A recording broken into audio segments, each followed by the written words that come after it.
所观众朋友做伙来关心天气，讲到这拜六开始就是连续3天的51个假期，全台湾的天气也是无讲介稳定。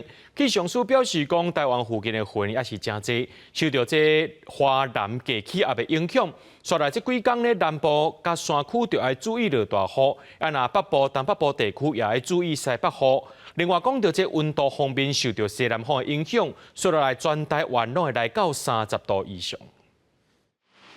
雨插插地，拜四二是全台各地雨落袂停。气象署表示，台湾附近的云也真高。拜五开始到5日这3天的连续假期，受到华南低压影响，特别是南部地区甲山区爱注意局部大雨，其他地区也是爱注意西北雨。礼拜5跟礼拜6都还是以低压的一个环境影响，因此主要的降雨还是南台湾的阵雨或雷雨。不过在午后的降雨趋势来讲，都还是比较明显的。要留意山区是有局部大雨发生的几率。周日跟周一。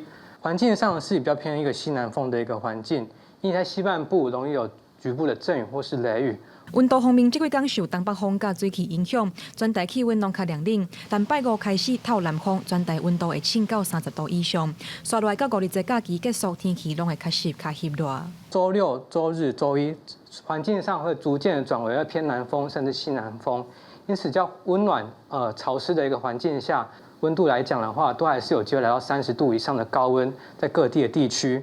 气象署表示，整体来看，台湾的天气也是无稳定，各地拢有无定时的短暂雨，民众雨伞甲雨帽也是爱扎的。另外，外岛方面，气象署讲5日在金门甲马祖的大雾雾可能会影响航班，有要坐飞轮机的民众爱加注意航班资讯。